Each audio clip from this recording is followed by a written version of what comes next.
India-UK to launch talks on FTA today. London. India and the UK are set to officially launch negotiations on an ambitious free trade agreement at an event in New Delhi on Thursday, with Britain represented by its visiting International Trade Secretary Anne-Marie Trevelyan. An agreement would spell huge benefits for both countries, including increasing access to each other's markets, more goods and services for consumers, and a boost to jobs and wages. Trevelyan, who landed in New Delhi on Wednesday, will meet India's Minister of Commerce and Industry Piyush Goyal to initiate the talks, sources said. The actual negotiations between the deputed teams are expected to start next week, making it the quickest start to formal trade talks involving the UK following a launch. These negotiations offer a great prize for both countries. I would expect to see increased access to the UK market for Indian exporters across a range of sectors, for example, food and drink and textiles. I would also expect to see the deal facilitating even more UK investment in India, creating more quality jobs for India's talented young population. And I expect the deal to give Indian consumers more access, at more affordable prices, to more UK goods and services.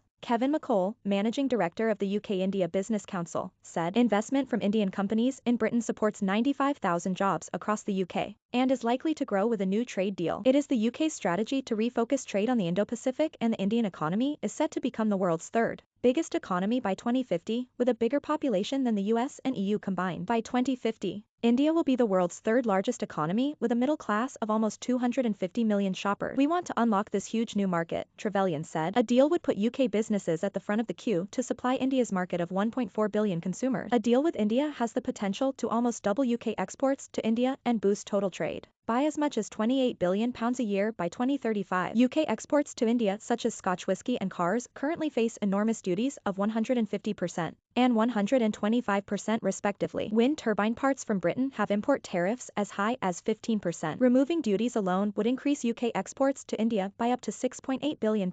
India is one of the fastest growing global markets, with increasing demand for personal mobility and long-term plans to transition to electric vehicles. This presents major opportunities for UK automotive companies, Mike Hawes, Society of Motor Manufacturers and Traders chief executive, said. FICCI president Sanjiv Mehta said the urgency and pace shown by the UK illustrated the importance accorded to India as a key economic partner. Emphasis on promoting new frontiers in the future is noteworthy. This will help both countries to build a greener, more innovative and more sustainable economy. FICCI members from the agri, pharma and life sciences, renewables and electric vehicles, financial services and healthcare sectors, amongst others, would be closely following these discussions, towards which they have shared their recommendations with Government of India. We hope this will help the Indian government to negotiate a win-win deal with the UK. Sources said India was seeking a more liberalised UK visa regime for Indian citizens in any deal. The UK is free to negotiate and sign trade agreements with other countries as a result of leaving the EU. This year, the UK plans to launch trade negotiations with Canada, Mexico, and the Gulf and secure accession to the CPTPP trade bloc. During her visit,